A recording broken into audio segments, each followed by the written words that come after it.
Buenos días a todos y todas. Muchas gracias por acompañarnos en esta cuarta sesión de nuestro seminario, Capital Océano en los territorios rurales, diálogos hacia una agenda de justicia socioambiental.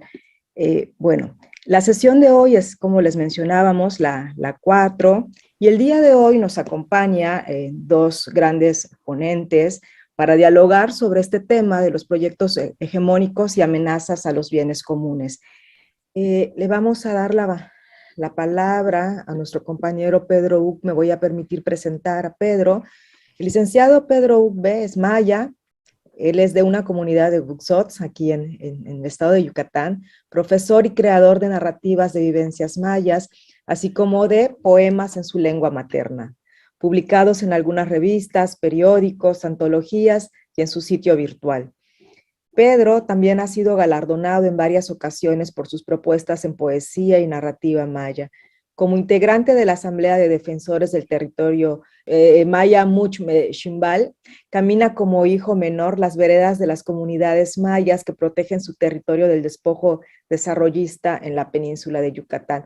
Es un honor contar contigo, Pedro. Muchas gracias por aceptar la invitación, por honrarnos con tu presencia y por venir a poner aquí en la MER en discusión lo que está pasando aquí en el sur, que la selva maya es lo último que nos queda y ya están aquí. Adelante, Pedro, te damos la palabra. Bienvenido. Muchas gracias, Amada, por esta oportunidad que nos dan para platicar, para reflexionar, para discutir estos temas que son relevantes para nosotros, los pueblos indígenas o las comunidades mayas en particular. Y agradecer también la presentación de la doctora Paola, que me parece puso el acento sobre algunos aspectos relevantes que también se viven aquí en la península de Yucatán, toda vez que al parecer estos proyectos llamados hegemónicos pues son como comunes, no solamente aquí en este país, sino en América Latina y a lo mejor en el mundo entero.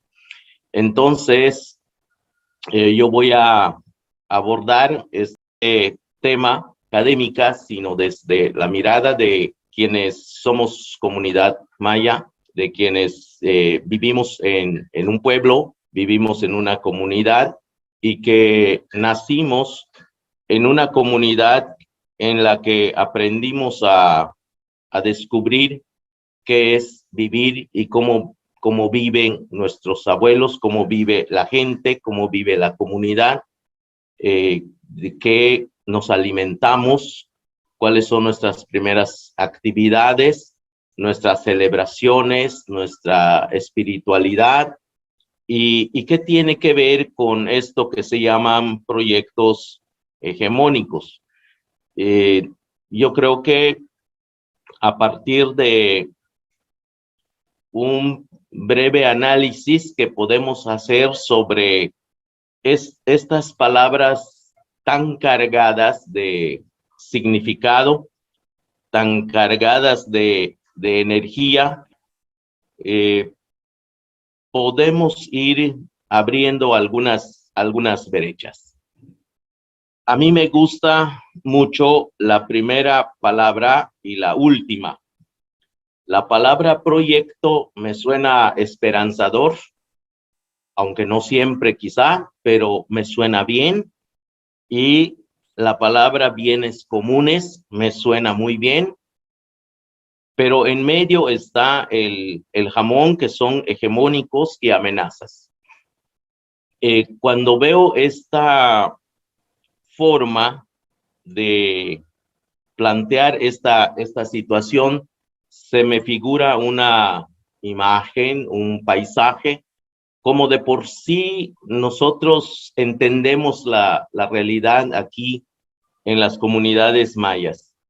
Nosotros, cuando hablamos, por lo general estamos imaginando los paisajes o estamos escuchando las diferentes voces que se dan en el entorno en el que aprendimos a crecer y a vivir, a reactivar nuestra vida, a potenciar nuestra vida y a disfrutarla también en este entorno en el que nosotros descubrimos esta forma que nos gusta, que nos agrada y que es una forma que nos obliga también de alguna manera a manifestar lo que creemos y lo que pensamos. Tal vez comenzando con el término proyecto, esto del proyecto me parece que nos debe llevar a cuestionar algunas cosas al respecto. Primero, cuando hablamos de proyectos, tal vez tenemos que preguntarnos, ¿proyectos de quiénes? ¿Quiénes son los que han hecho los proyectos? Ya sean mini proyectos, ya sean megaproyectos, ya sean gigaproyectos. ¿Quiénes hacen esos proyectos? ¿Y para quiénes se hacen? ¿Son proyectos que se hacen para sí mismos? ¿O son proyectos que se hacen para otros? ¿O son proyectos que se ejecutan sobre otros? ¿O en contra de otros? ¿O en favor de unos? Entonces, comenzamos a preguntarnos una serie de cosas sobre estos proyectos. Si los proyectos los hacen por grupos o por intereses que son ajenos a una región, a una zona y a una cultura, comienzan a aparecer las contradicciones y las dificultades. Pero eso, como decía Paola, no es una cosa nueva, es el capitaloceno. Y sí, nosotros como pueblos indígenas, como comunidades mayas, cuando comenzamos a pensar un poco en esto, decimos que, un poco en broma también, pero con dolor, decimos que una de las cosas que nos ha lastimado más es la abundancia de nuestros salvadores. Hemos tenido tantos salvadores que estamos en la ruina a día de hoy. Si no hubieran venido estos a salvarnos, tal vez estuviéramos mejor. Pero quienes vinieron dijeron, estos indios necesitan proyectos. Se dedicaron a hacer proyectos. El proyecto de la civilización. Luego los indigenistas dijeron el proyecto de la incorporación de los indios a la modernidad. Y luego el proyecto del desarrollo. Y bueno, se fueron generando una gran cantidad de proyectos que se hicieron desde otras realidades, desde otros contextos, desde otras culturas, desde otro pensamiento, desde otro interés.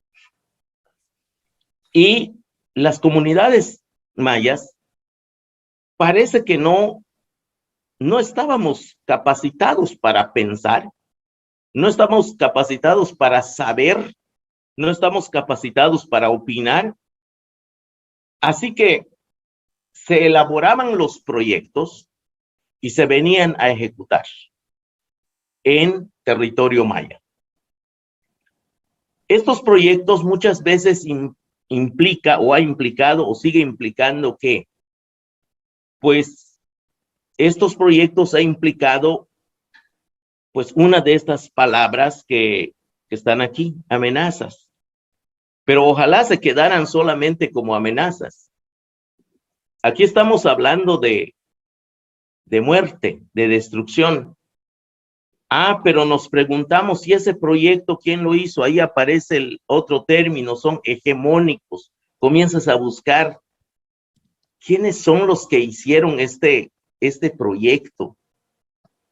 Y pues llega un momento en el que comenzamos hasta a entender ese modo despersonalizado en el que se explican las cosas, porque no hay un responsable.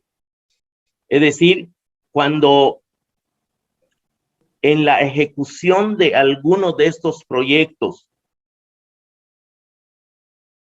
llega la muerte de personas, llega la muerte de animales, llega la muerte de pájaros, llega la muerte de la misma tierra, lo que el discurso dice es que se está perdiendo o hay algunas muertes. No dicen los mataron, no dicen los asesinaron, se murieron. Así como dicen con la lengua maya, se está perdiendo la lengua maya. Dice Yasna y Aguilar que no se está perdiendo, que están matando a sus hablantes. Y eso es lo que está pasando. No se está perdiendo. Están matando a sus hablantes. Entonces, estos proyectos, a pesar de algunos instrumentos legales, tanto nacional como internacional, como en el caso del convenio 169 de la OIT, en la que se marca la necesidad de dialogar estos proyectos con quienes vivimos en la comunidad, siempre hay una manera de burlarse de estos instrumentos. Siempre los hegemónicos buscan la manera de burlarse. Y a veces nos engatusan, nos encantan cuando nos dicen es que sí, los pueblos indígenas tienen sus derechos y están consagrados en los tratados internacionales y no pueden hacer una cosa si no te consultan. No es cierto. Porque primero nos llevamos la gran sorpresa de que la cuestión de la consulta que le hacen a los pueblos no son vinculantes. Entonces, ¿de qué sirve que me vengan a preguntar, ¿te gusta o no te gusta? Yo puedo decir, no me gusta, pues de todas maneras lo voy a hacer porque a mí lo que me obliga la ley es a preguntarte, ya te pregunté, entonces de por sí lo voy a hacer. Más hegemonía. Entonces, esta es así parte de la situación que se da en los proyectos. Proyectos que se comienzan a hacer desde este interés capitalista, que es una cosa curiosa porque me gustó que Paola haya citado a Gudinas cuando dice algo sobre este tipo de capitalismo curioso, atractivo.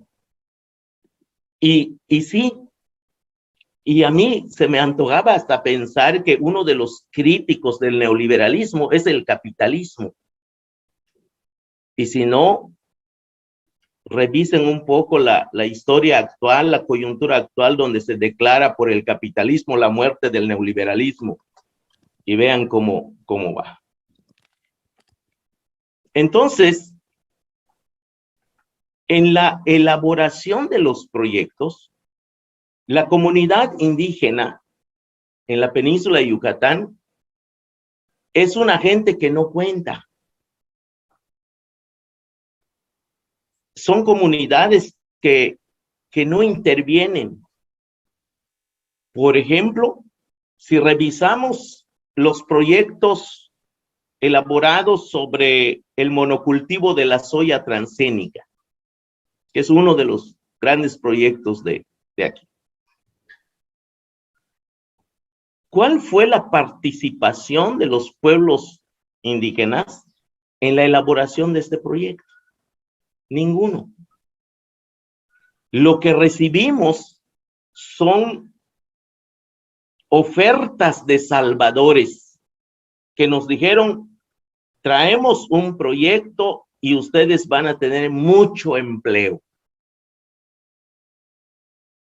Y vamos a sacarles de ese olvido en donde ustedes están, de esa periferia donde ustedes están, porque la península está desconectada y hoy la vamos a conectar con un tren, por ejemplo.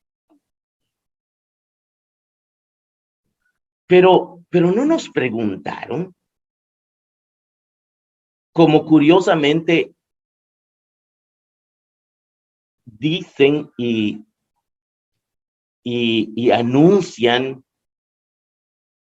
a los cuatro vientos en el Programa Nacional de Desarrollo que vamos a participar todos en eso. No, nunca nos hicieron partícipes de esos proyectos. Es más, si lo hacemos como más pequeño, en la comunidad llega de repente una convocatoria de algún programa X de alguna institución del Estado y dicen, van a concursar algunos proyectos sobre pues, el cultivo de chile o el cultivo de plátano, alguna cosa, ¿no? Y le dicen a quienes quieran participar, aquí traemos los formatos para que ustedes llenen y puedan participar en esta convocatoria. ¿Por qué esos formatos? Si esos formatos los pensaron pues en una oficina del Estado o de una empresa o de una universidad que no entiende o no quiere entender cuál es la dinámica de la vida que tenemos nosotros como pueblos indígenas. Entonces, vienen, imponen los instrumentos y dicen, pues sí, ahí están las comunidades, son partícipes de este proyecto. Entonces, por eso decía yo al principio, uno de los daños que hemos sufrido mucho es que hemos tenido muchos salvadores. Desde la conquista hasta el día de hoy, nos han venido salvando, pero el resultado de esta salvación es que cada día desaparecemos. Desaparece nuestra lengua materna o lo desaparecen y nos desaparecen. Y cómo no, desaparecen también el modo en el que nosotros hemos aprendido a vivir y a convivir con nuestro entorno. Ahora bien, cuando viene el tema de si es un conflicto también estos proyectos hegemónicos en el que aparecen nuestros detractores y nuestros salvadores, en donde nosotros finalmente no tenemos participación, porque como dice Boaventura de dos Santos, él dice, hay una línea, así como imaginaria, grande, y de este lado de esta línea está la verdad y está la falsedad. Eso se llama Occidente. Detrás de esa línea, del otro lado, no hay nada, está vacío. Es donde están los indios, esos no.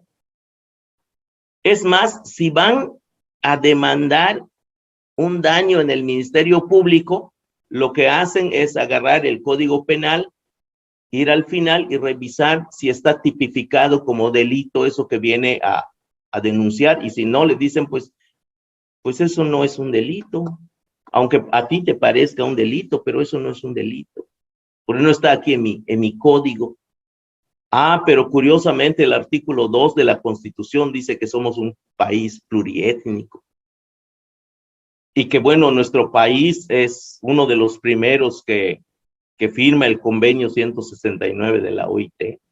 y que nuestra Constitución empieza con su artículo primero con la garantía de los derechos humanos. No, sí está muy bonito, claro.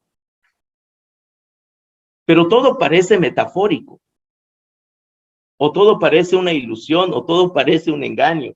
Entonces, en la elaboración de los proyectos, está también este proyecto ambientalista de la que hablaba Paula, y me gustó mucho que mencionara eso, porque estos que profesionalmente se han dedicado al ambientalismo, tampoco ven con buenos ojos lo que hacemos. Los ambientalistas nos han venido a decir, a mí me han dicho, oye Pedro, tú que dices que cuidas tu medio ambiente, ¿y por qué quemas tu milpa? No está bien quemar. Yo le pregunto algo sencillo, ¿por qué no debo quemar la milpa? ¿Tú conoces la tierra que tenemos en esta zona noreste de la península de Yucatán? ¿Sabes cómo crece la milpa? ¿Cuántos mecates de milpa tienes? ¿Y cuánto cosechas al año? ¿O te contaron eso en la Universidad Marista donde te dieron un diploma y dice que pues allá son ambientalistas, ¿no? Si no sabes cómo se hace una milpa maya, me parece que es lo primero que deberías averiguar. Por eso me parece curioso cómo algunos investigadores, entre comillas, lo hacen cuando hacen la tesis y después, pues todo adivinan. Nunca se vuelven a manchar los pies en las veredas y en el lodo donde nosotros caminamos. Y entonces, pues las bibliotecas se llenan de tesis que solo sirven para titular a alguien, pero no para aplicar en la vida y fortalecer la vida de los pueblos. Entonces vienen estos proyectos y se imponen en nuestra vida. Y hoy justamente Gelmi estaba mencionando esto. Dice, yo estoy en una zona donde está, por ejemplo, Sembrando Vida. ¿Qué estamos viendo en esta zona donde nosotros vivimos? Pues en el caso de la gente, mucha gente que está en Sembrando Vida, dice, pues yo me metí en el programa porque me iban a pagar 4,500 que efectivamente me están pagando, pero no me percaté de que no iba a tener tiempo para hacer milpa. Y entonces el único recurso que ahora tengo son los 4,500 mensuales. Pero no tengo maíz, no tengo frijol, no tengo calabaza, no tengo cebolla, no tengo chile, no tengo frijol, no tengo ibes, no, todo lo que se siembra en la milpa.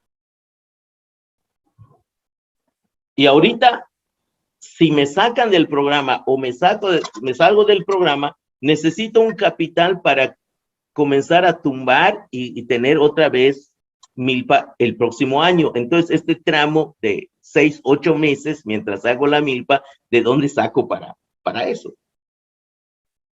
Ah, pero el kilo de tortilla, cuando empiezan, estaba a 17, 18 pesos. Ahorita está a 24, 23 pesos. Y si es una familia que es numerosa, se tiene que comprar 4 o 5 kilos de tortilla al día. Pero además la calidad de la tortilla que se hacía en casa con el nixtamal que la gente tortea en su casa, no se compara con la piel de vaca que venden en las fábricas. Entonces, hay un déficit de vida ahí. Hay una calidad de vida que se baja ahí. Ah, pero ese proyecto, ¿cómo se ha promocionado como la salvación de la gente en México? Es más, es un producto de exportación. El proyecto, dicen, hay que promoverlo en Centroamérica, porque es un gran proyecto. Es más, también los gringos lo deben hacer, porque es un buen proyecto, es un producto de exportación. Entonces, cuando se hacen estos proyectos, pues vienen problemas graves para nosotros. Pero es curioso porque como nosotros no somos atractivos para muchos medios, pues no aparecemos de por sí, porque además históricamente somos los que hemos soportado todo. Entonces así creció lo que hoy conocemos como los monocultivos de soya transgénica,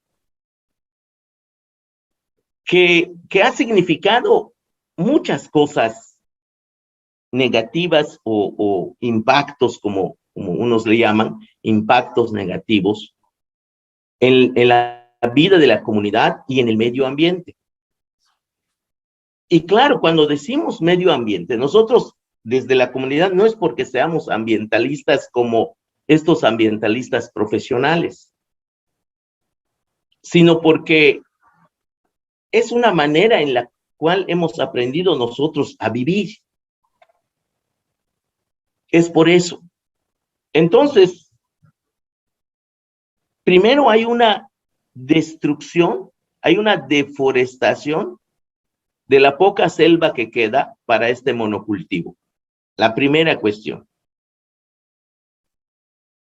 Y no estamos hablando de 1 hectárea o de 2 hectáreas. Estamos hablando de 500, de 1000, de 2000 hectáreas por cada manchón. Aquí cerca de donde vivo, acá en Tizimín, están los 8000 hectáreas de Alfonso Romo, de soya. Y en Campeche y en Quintana Roo, por los menonitas, tienen miles de hectáreas. Manchones enormes de deforestación. Luego, después de la siembra, viene un periodo de fumigación. ¿Saben qué ha significado esa fumigación?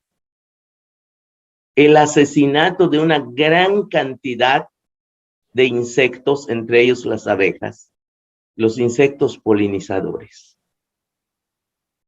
Y ahora justamente estamos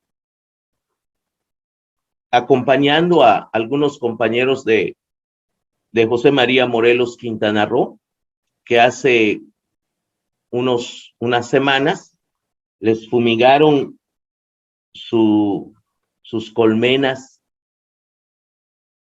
y mataron una millonada de abejas y perdieron una gran cantidad de colmenas. Y estos compañeros fueron y pusieron una denuncia en el Ministerio Público o en la Fiscalía en contra del personaje que fumigó y mató a sus abejas. ¿Saben qué dijo la Fiscalía? Lo que dijo es que en el Código Penal no aparece como delito hacer fumigaciones y que por impacto de esa fumigación se mueran las abejas. Así que ni siquiera se aceptó la demanda. Son estos proyectos que no se hicieron con la gente, y menos aún proyectos que sean de la gente. Luego, cuando vino el proceso que es una especie de performance, que le llamaron consulta por el Tren Maya, una situación de abuso terrible. Y nos consta, porque bueno, lo vimos. La primera cosa que nos dijo el enviado de Fonatur: dejen que yo les cambie de cara. La península necesita otra cara. Eso nos dijo, literal, ¿eh? Y lo digo públicamente. Estábamos en un foro cuando dijo eso.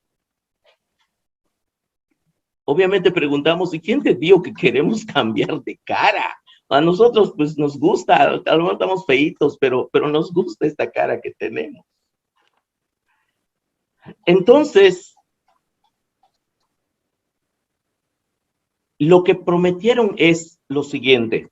El proyecto, el gran proyecto Tren Maya, les va a generar una gran cantidad de empleos. A 2 años o un poco más que se empezó a construir el tren, yo me pregunto, ¿dónde están los empleos a esas comunidades que prometieron? ¿Dónde están? Es cierto que hay empleos, pero esos empleos se le dio a los sindicatos que de por sí trabajan con las grandes empresas y trajeron gente de diferentes partes de la República que son los integrantes de los sindicatos, y ahí están haciendo los trabajos, los sindicatos que siempre trabajan en cualquier parte del país, pero a la gente de la comunidad, pues no. Primero. Segundo, porque las comunidades indígenas son agrícolas, no hacen trabajo industrial.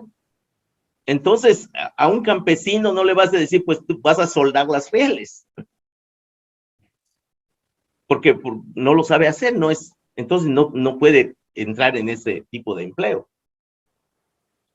Y lo más que ha alcanzado es brechar alguna cosa allá, que tarda una semana, y les pagan a veces una semana después, o no les pagan el tiempo extra que hacen. Entonces prometieron empleo y el empleo no está. ¿Qué más les prometieron? Que iban a tener una mejoría en el sistema de agua potable, que se iba a extender la red de agua potable y no les iba a faltar agua potable. Bueno, no hay una comunidad donde se haya satisfecho esta necesidad. ¿Qué más prometieron? Les prometieron mejorar la educación. En medio de la pandemia, no solo no mejoraron las escuelas, sino el abandono en el que estuvieron los salones, sin que se hayan arreglado de nuevo, pidieron que los niños vayan otra vez a ocupar esos salones. Sin agua en los baños. ¿Y cuál fue la justificación? Pues es que hay 2 litros de gel. Yo creo que el gel tenían que echarle al inodoro, ¿no? Entonces, la promesa de empleo, de agua, de luz eléctrica,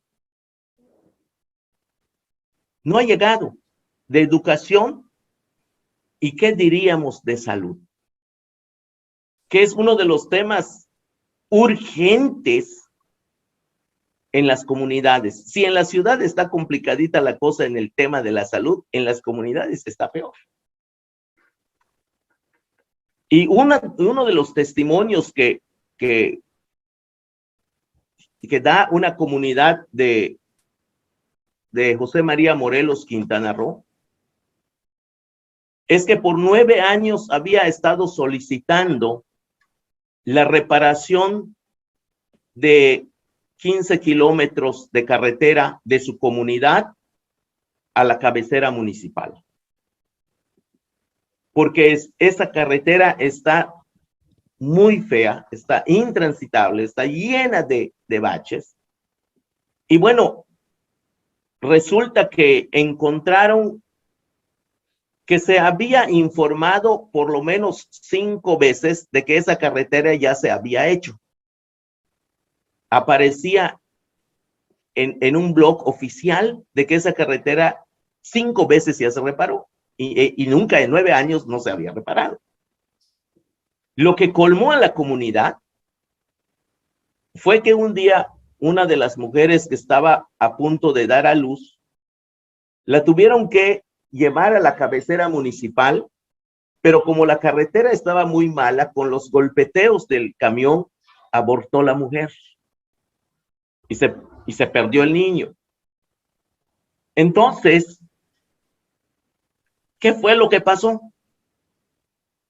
Pues que los hombres y mujeres de la comunidad se levantaron a exigir, ahora sí que les compongan la carretera. Lo que hizo la presidenta municipal es que a las 5 de la mañana mandó más de 100 policías y entraron en las casas, golpearon a hombres, mujeres, niños, hasta mujeres embarazadas, las golpearon y se llevaron algunos a la cárcel de Chetú. Y les habían prometido que con el Tren Maya se iba a solucionar todo esto. Entonces, son estos proyectos salvadores que se han ejercido sin nuestra palabra, sin nuestra opinión, sin nuestra participación. Y cuando nosotros vamos y aquí es donde a veces hace falta la claridad en la información, algunas organizaciones de la sociedad civil que llegan nos dicen o nos aconsejan, hay que poner una denuncia en la Comisión Nacional de Derechos Humanos. Y preguntamos, ¿y sí nos van a hacer caso? Sí, les acompañamos. Y ponemos la denuncia. Y cuando vemos que no hay resultado, terminan diciendo, es que la resolución de la comisión no es vinculante. ¿Y eso qué es? Pues que no están obligados a cumplir con eso. Entonces, ¿para qué nos dijeron que vayamos allá si finalmente no hay una solución para esto?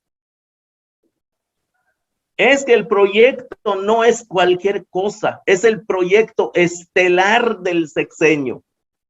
¿Y eso qué significa? Lo que ha significado hoy para nosotros es que un poco antes de este proyecto había pobreza, es cierto, pero ahora la pobreza se ha incrementado. Pero no solamente la pobreza, sino hay un tema fundamental que es muy, muy feo, que le llamamos inseguridad. Ahora, con todo esto que está pasando, está llegando gente extraña en los pueblos y están comenzando a tirar cadáveres embolsados en las calles de los pueblos. ¿Y de dónde salió esto? De repente nos dicen, pues ese muertito vino de Playa del Carmen, este muertito vino de Tulum, este muertito vino de Cancún y vinieron a tirar. Está comenzando a haber una serie de situaciones así de inseguridad y de terror, casi apocalíptico en los pueblos. Y algunos comienzan a preguntarse, ¿y son los muertos que vienen en el vagón del tren o todavía falta más? Pues falta mucho, creo. Entonces, alguien nos dice, bueno, es que el problema del Tren Maya no es un problema del presidente, es un problema hegemónico. Y les decimos, ¿y eso qué es? ¿Cómo se entiende eso de que es hegemónico? Bueno, resulta que Estados Unidos tiene un interés de controlar los dos mares a través del istmo de Tehuantepec, y entonces el Tren Maya va a conectar con el tren transísmico y se va a convertir la península de Yucatán en un corredor industrial y van a producir mucha mercancía, y quienes lo van a producir son los centroamericanos que vienen aquí y ellos van a trabajar en estas fábricas para evitar que lleguen a Estados Unidos, y va a moverse un tren desde Canadá y se va a venir hasta el istmo de Tehuantepec para el dominio de los dos mares, y en el tiempo de Vicente Fox se llamó el Plan Puebla-Panamá, y ya nos comienzan a explicar esas cosas. Y decimos, vaya palabrita hegemónico, qué nutridita está.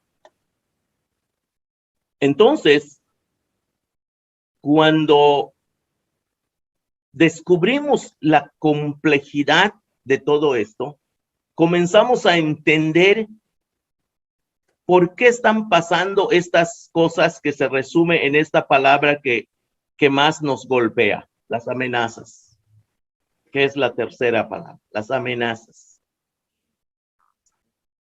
Pues a muchos de nosotros nos han amenazado de muerte.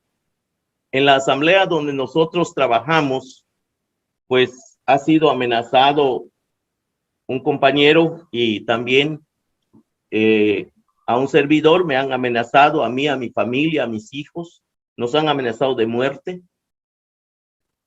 Y hemos visto cómo la violencia en la península de Yucatán se ha incrementado a raíz de estos proyectos. Tenemos el proyecto de la soya, tenemos el proyecto de las energías renovables, y que tal vez no voy a tener tiempo, pero no es un problema de la energía, es un problema de invasión de tierra, es un problema de robo de tierra, que es lo que denunciamos nosotros, porque nos hacen mala propaganda y nos dicen, es que los indios no entienden que esto es energía limpia. Pues ni siquiera nos hemos puesto a pensar en eso, sino nos urge conservar nuestra tierra para que no nos la quiten, porque pues nos quitan la tierra, entonces ya de plano ya estamos listos, ¿no? Están los proyectos de las llamadas inmobiliarias, que es la construcción de grandes fraccionamientos. En la ciudad de Mérida tenemos algunos fraccionamientos ya donde no hay ningún árbol, es una plancha de casitas. Y en las zonas turísticas, la construcción de grandes hoteles, de grandes restaurantes.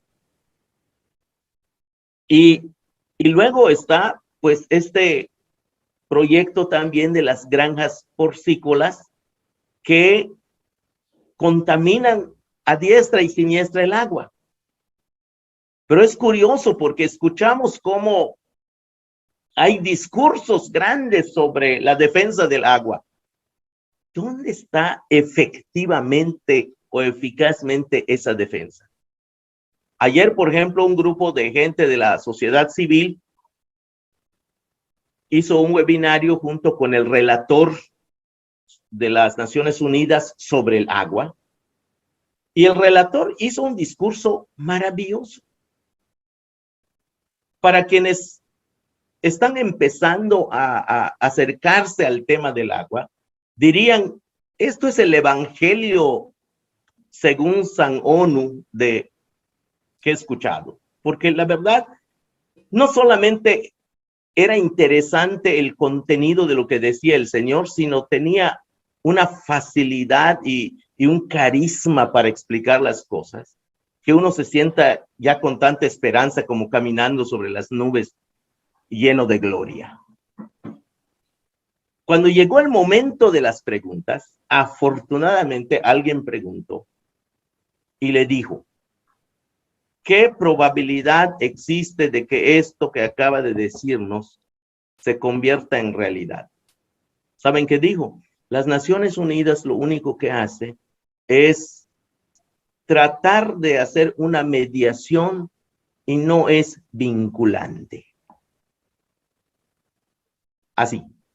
Es más, dijo, los relatores ni siquiera cobramos, somos honorarios. Entonces, lo que les digo es casi así como personalmente lo que estoy diciendo. Es ese gozo que se fue al pozo. Entonces, cuando vemos esta situación de amenazas que se dan, amenaza por la inseguridad, el narcotráfico que se da aquí, entonces nos queda únicamente preguntarnos qué va a pasar con los bienes comunes, que es la última palabra y que me gusta mucho. Tal vez porque pues yo crecí en una comunidad donde la propiedad de la tierra era comunal. ¿Qué va a pasar con los bienes comunes? Desde el 92 le pegaron un golpe muy fuerte a los bienes comunes. Y hoy esos bienes comunes siguen golpeándolo, siguen impactándolo, siguen arrebatándolo. Y cuando nos hemos levantado como comunidades indígenas a defender, en sexenios pasados, pues nos han dicho que somos enemigos de la civilización y del desarrollo. Y pensamos que en este gobierno la cosa iba a cambiar.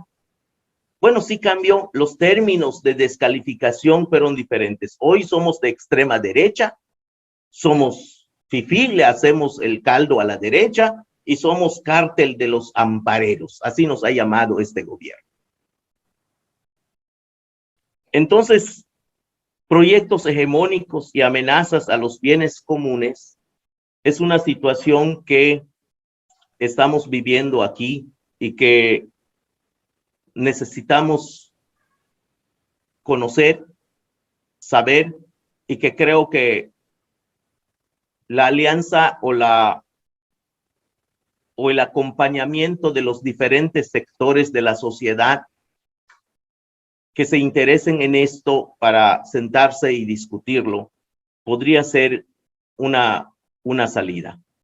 Los pueblos indígenas necesitamos de los académicos, necesitamos de la sociedad civil, necesitamos de todas las personas que comparten nuestro corazón y que es un corazón que busca mantener este tejido de salud con el medio ambiente en favor de la vida.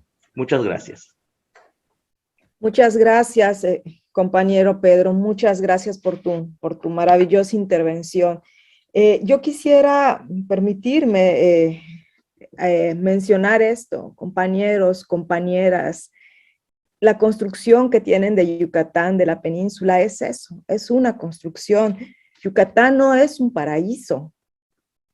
Y Yucatán es lo que ha comentado nuestro compañero por todo lo que estamos atravesando. Esta idea que se nos vende en el lugar más seguro, el lugar donde podemos disfrutar las playas paradisíacas, la selva maya, todo esto se está yendo. Yucatán no es este lugar es un imaginario que se ha construido. Entonces, este es el llamado, compañeras y compañeros. Yo quisiera dar tiempo, tenemos una hora, tenemos acá algunos comentarios en YouTube, son felicitaciones a la conferencia de Pedro. Frente a las preguntas que están, yo creo que es bueno saber cuál es el rol que tiene cada quien dentro de la sociedad y cómo tiene que contestar a estas preguntas. Yo por ejemplo, no vengo de la academia, yo vengo de la comunidad, pero me parece que es válido preguntar cómo la academia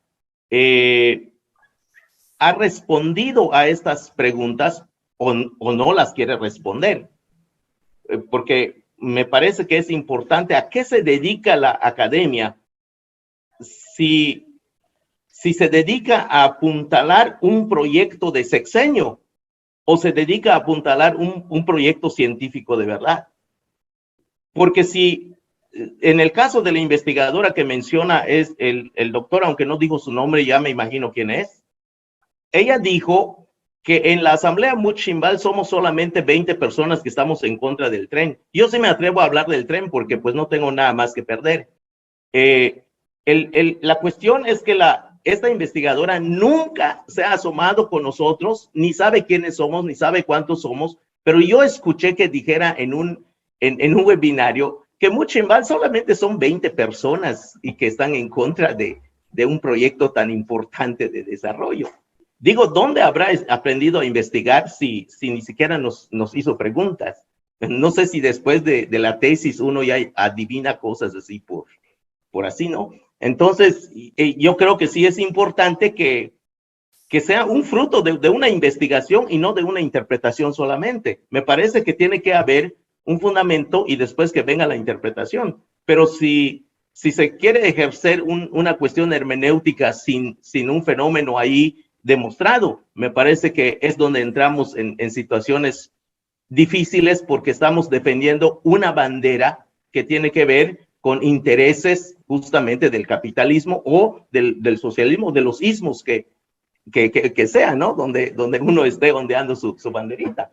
Pero pues es importante, sí, en la reserva Custal conozco comunidades donde hay inconformidad con esto y también conozco las organizaciones que están detrás de esta situación y que bueno, ahora no es el espacio para discutirlo, pero me parece que es un tema interesantísimo. Solamente un ejemplo voy a poner de cómo las estrategias de contrainsurgencia que se da en las comunidades. Fonatur ha desplegado desde hace más de 2 años una gran cantidad de gente en las comunidades para ofrecerle dinero para corromper a los comisarios ejidales de cada comunidad, porque son los dueños de la tierra. Bueno, el comisario es el que representa a la asamblea y es el de la firma. Entonces, lo que hace Fonatur es ir a enamorar, es ir a conquistar, es ir a comprar, es ir a cooptar a este comisario para que ellos tengan la anuencia de hacer lo que quieran hacer. Y finalmente, cuando revisamos, por ejemplo, las reuniones que se hicieron, que le llamaron también consulta a mano levantada, eran en su mayoría hombres, o por no decir todos, y esto responde un poco también a lo que dice Amada, porque los que fueron son los comisarios ejidales, son las personas con quienes se había hablado, se había pactado, habían sido cooptados. Ellos fueron a las reuniones y por eso pues dijeron sí, pero dijeron sí porque ya los habían corrompido, o los habían amenazado. Entonces, por eso no había presencia de mujeres, porque esas reuniones no hicieron reuniones comunitarias, hicieron reuniones con las autoridades ejidales. Entonces, esta medida de contrainsurgencia es muy común en las comunidades hasta el día de hoy. Entonces, cuando se hace una investigación superficial o también se quiere hacer desde lo orgánico, ¿no? Sirviéndole al poder, pues dicen, ahí está, están de acuerdo con el tren, las comunidades están de acuerdo con el tren porque sus representantes estuvo aquí, pero no vieron qué es lo que subyace a eso.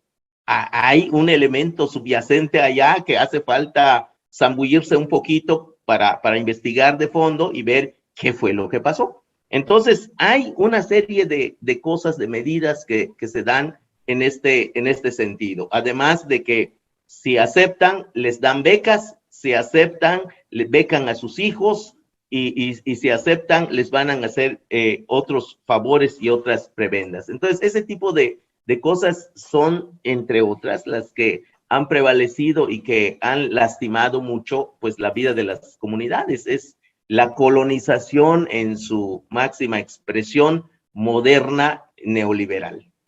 ¿Cómo se puede cambiar la dinámica de este desarrollismo? Pues la verdad es que es una gran pregunta que nosotros aquí en las comunidades difícilmente podemos contestar, porque para empezar, en nuestra lengua maya la palabra desarrollo no existe como tal, pero además, cuando hemos escuchado desarrollo, primero nos pareció desconocido y luego cuando vimos que desarrollar es destruir el monte y la selva, pues dijimos, creo que no es cosa buena. Entonces todavía no logramos ni entender qué es eso. Y el uso que se le ha dado, me parece a modo, se ha interpretado de diferentes maneras, pues termina un poco por oscurecer nuestro entender al respecto.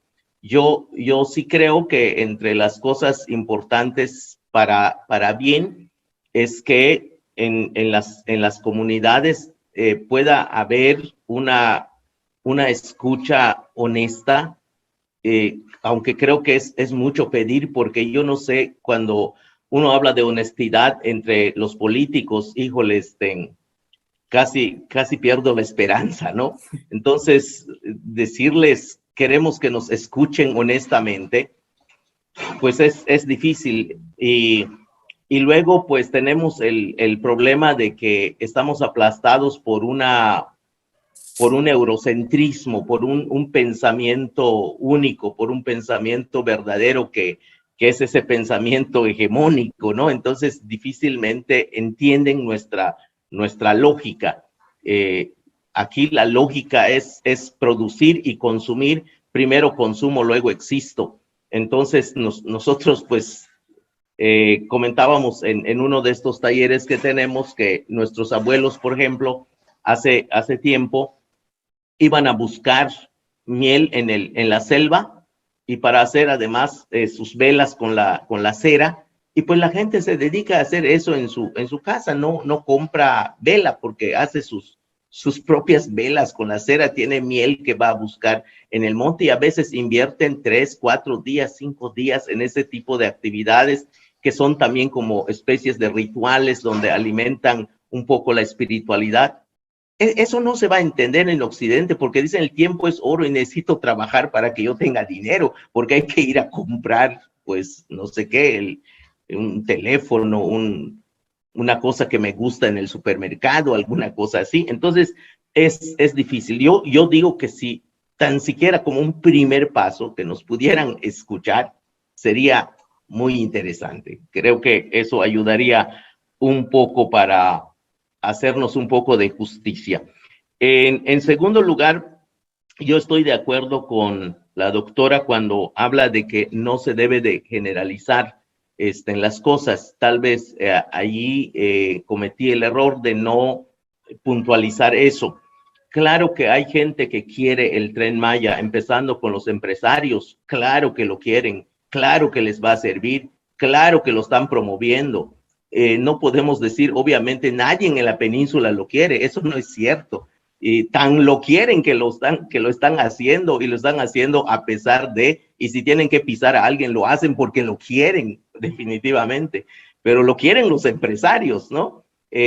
Lo quieren otras personas también, aparentemente, porque obviamente las personas que dicen sí al tren que estamos aquí abajo, muchas veces pues lo dicen no porque son tontas, efectivamente, como dice la doctora, sino lo dicen porque tienen necesidades también o porque han creído una versión. Si muchas veces nosotros en la comunidad escuchamos situaciones así que no entendemos porque nos tenemos que enfrentar además al otro idioma, tratar de entender desde nuestros códigos en lengua maya, lo que se nos dice en español y se hace difícil, pues esto pasa también, creo, un poco para las personas que sí son académicos y profesionales, porque cuando comienzan a discutir un término, un concepto, esa cosa que llaman epistemología, pues se comienza a generar una discusión y muchas veces termina uno respetándose, y es que se está hablando desde ese mismo bloque de conocimiento, desde ese mismo idioma, pero siempre hay este tipo de situaciones. Entonces, imagínense nosotros cuando tenemos esto. Entonces, los pueblos indígenas, pues sí hay, como dije, hay muchos que le han dicho sí al tren. Lo que yo digo es que habría que zambullirse un poco para ver dónde están esas motivaciones, dónde está el fondo de ese sí, porque no siempre el sí es sí en muchas cosas. Muchas veces el sí es porque no nos queda de otra, y pues bueno, flojitos cooperando, como dicen popularmente, porque no hay de otra, ¿no? Entonces, muchas veces esa es la situación en la que estamos. Y bueno, sí hay definitivamente gente que quiere esos proyectos. Hay muchos. Luego, el tema de las abejas, nosotros pensamos que el interés que ha habido o se ha generado en torno a las abejas, principalmente meliponas, tiene que ver también con este valor que se nos ha inculcado desde Occidente, que es la cuestión monetaria. Parece que el único valor más importante en la sociedad es tener dinero. Es esa idea de tener una casa de 2 pisos, tener el coche último modelo, pues la cuenta bancaria abultada, ese sueño, ¿no? Ese sueño americano. Entonces, desde esa categoría muchas veces se ve a las meliponas y dicen, para que las meliponas, por ejemplo, puedan producir más, hay que hacer unas cajitas y ponerlos en cajas. Y ya hoy casi todas las organizaciones ponen las abejas en cajas y no en jobones como las abejas deberían vivir y acostumbran vivir.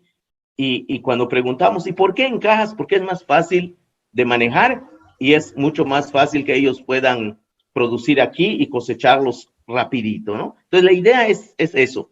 Pues la gente en el pasado y algunos todavía hasta hoy no piensan, y no digo que esté mal que uno piense venderlo, no, tampoco esto estoy diciendo, pero hay la mayoría de la gente que tiene, por ejemplo, sus meliponas en las comunidades, lo tiene para su uso diario, familiar, no está pensando en venderlo, no está pensando en hacer negocio con ello.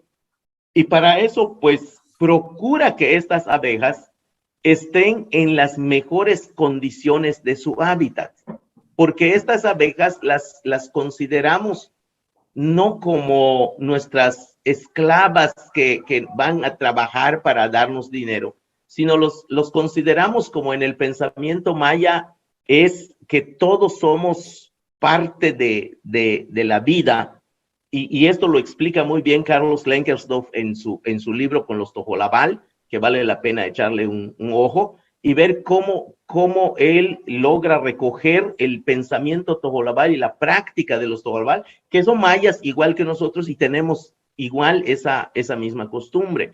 Entonces, en la lucha que dimos hace como 3 años fue en contra de una organización, una fundación que se llama así, Fundación Melipona Maya, que fundado en el protocolo de Nagoya, quería patentar para su fundación la genética de la Shunankap, de la melipona. Entonces nosotros dijimos, pues esto es piratería, esto es extractivismo, esto no lo vamos a permitir, y pues dimos una batalla. Afortunadamente, creo que logramos frenar algunas cosas por ahí, pero lo que nosotros pensamos es que es bueno que se platique con la gente, y claro que si uno platica con la gente, te va a decir, por ejemplo, aquí nosotros lo que necesitamos es un camino para sacar nuestras cosechas. Pero en lugar de un camino, pues se hace unas vías, 1500 de vías de tren, ¿no?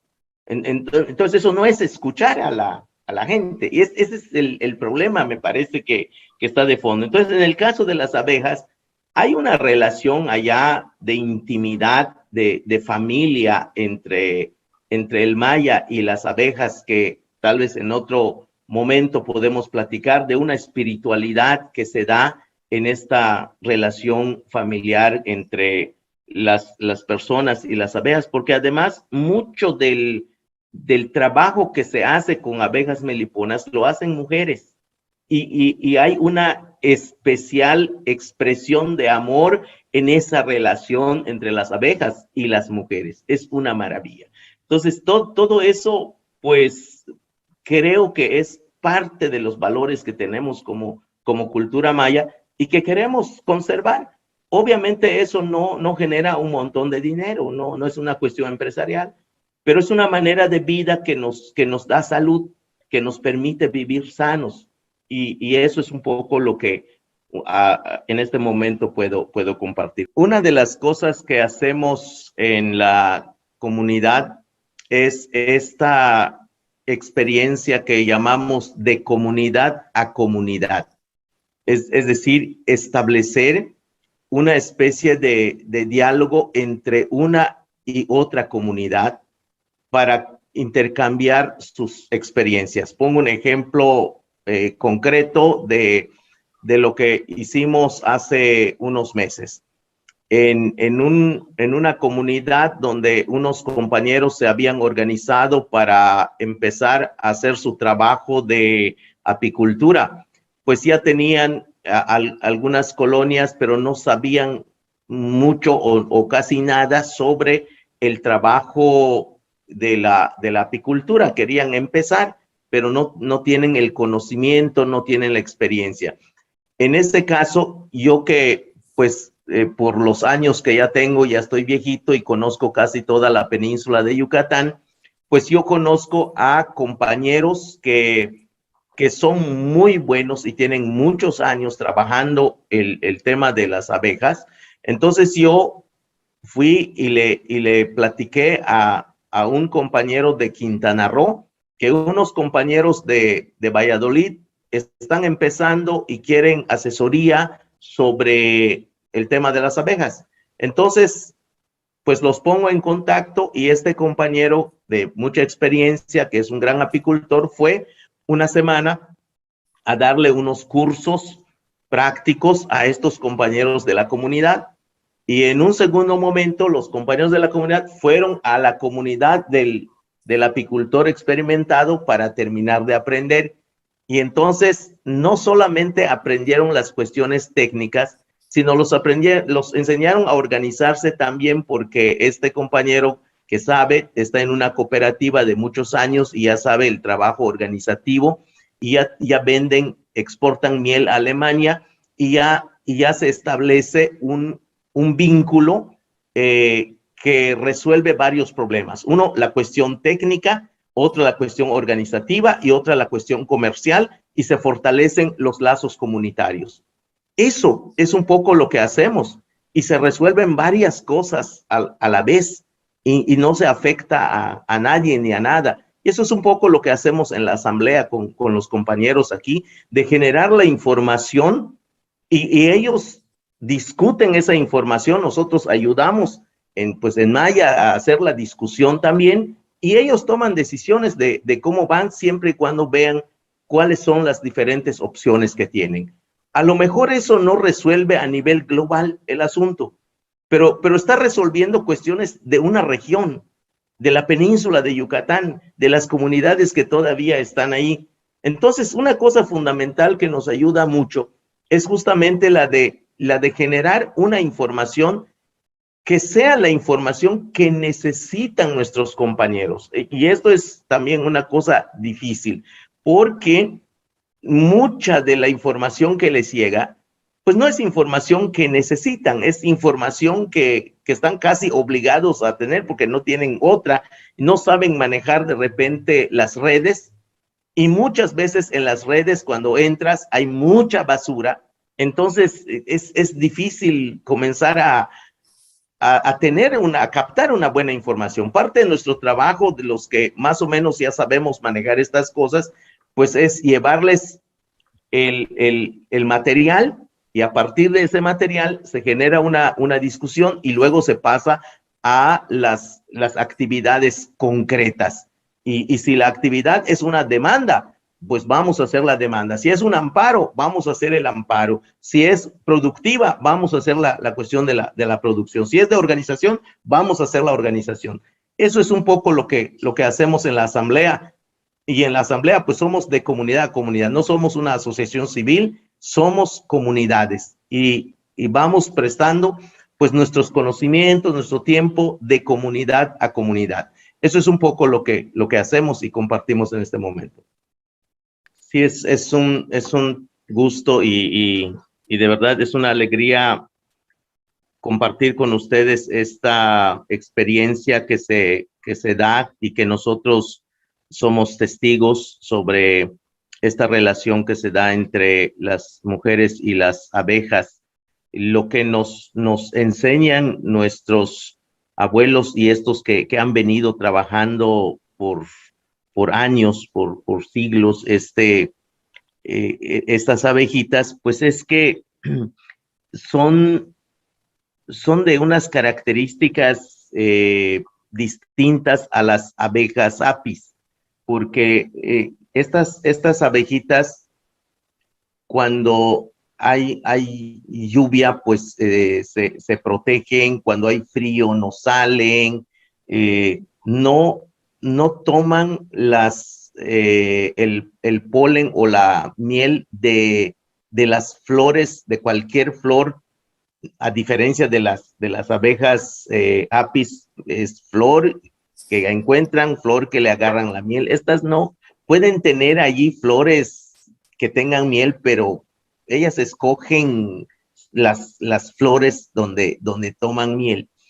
Y son así como delicadas. Entonces, cuando los que somos varones, sobre todo, no tenemos paciencia para acercarnos a ellos, también ellos se enferman y comienzan así a veces a disminuir en número, a alborotarse. Pero cuando hemos visto cómo las mujeres se acercan y con esa delicadeza, con ese amor que se da entre ellos, hay como una familiaridad y, y cuando se abre el jobón, o sea, la madera donde están, no se nota un alboroto, no se nota agresión, no se nota que estén molestas. Hay así como una especie de entendimiento especial entre ellos, ¿no? Eso uno lo percibe porque pues ya conoce el medio, ya hemos visto cómo se trabaja. Y también los varones que trabajan esto, tenemos compañeros que trabajan esto y que son compañeros así sumamente amorosos también con estas abejas. Y es una experiencia maravillosa entre ellos, ¿no? Así como tratar un hijo tan tierno, amamantarlo, es así como se llevan con las abejitas. Entonces, es una maravilla. Y pues nosotros apreciamos eso. Yo creo que esta es una de las cosas que agradecemos a la vida, de disfrutar esta relación de personas y otras formas de vida, en este caso con las abejas. Es una maravilla, ¿no? No dan mucha miel, claro que no es así que vamos a sacar 20, 30 litros. Aquí yo tengo mi pequeño jobón, tenemos 2 jobón, 2 veces al año cosechamos, así como en cada cosecha cosecharemos medio litro cuando mucho, pero esa miel es otra cosa, no es cualquier miel, sirve también para curar nuestros ojos, para curar las cicatrices, para curar heridas internas, es otra cosa. Entonces, cuando entendemos todo esto, pues decimos, es parte de nuestra identidad como mayas, porque no estamos pensando en hacer un montón de dinero con esto, estamos pensando cómo elevar la calidad de vida de nosotros y de ellos en este tejido de convivencia. Pues eso, muchísimas gracias por la oportunidad. Gracias, Pedro. Les agradecemos a todos, a todas. Muchas gracias por estar aquí, por compartirnos, especialmente a Pedro y a Paola, su sentir, pensar. Gracias. Nos vemos la siguiente semana, compañeros y compañeras. Gracias. Que se encuentren bien. Hasta luego. Adiós. Adiós.